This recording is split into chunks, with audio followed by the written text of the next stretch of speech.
Nah, itulah definisi hidup di dalam Islam. Jadi orang yang hidup adalah orang yang ada rohnya, ada jasadnya. Kalau cuman roh namanya roh, ya. Kalau cuman jasad ya namanya jasad.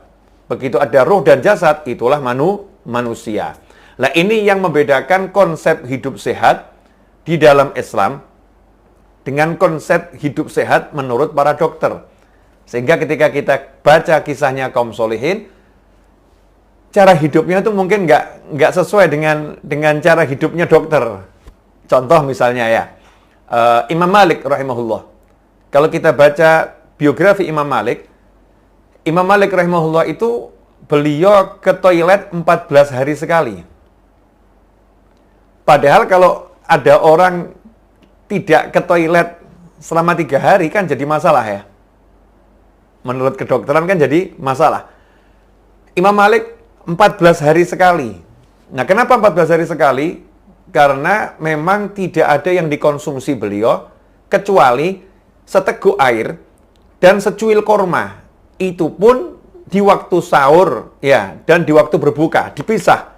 Minum airnya di waktu berbuka, makan kormanya yang secuil itu di waktu sahur. Cara hidupnya seperti itu, nggak makan yang lain. Ini kalau dilihat dari konsep kedokteran melanggar nih prinsip-prinsip kesehatan yang diajarkan oleh para dokter. Tetapi dalam konsep beragama sebagai seorang Muslim, kita punya Nabi Muhammad SAW yang mengajarkan cukup yakfi. Ini sabda Nabi, nggak mungkin salah SAW. Ini harus kita pegang ya.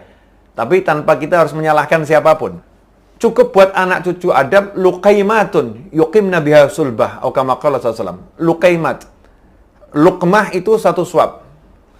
Kalau luqaimat suapan-suapan kecil ya, beberapa suapan kecil.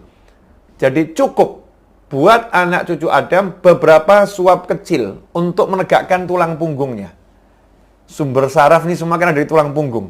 Artinya untuk hidup ya cukup beberapa suap kecil.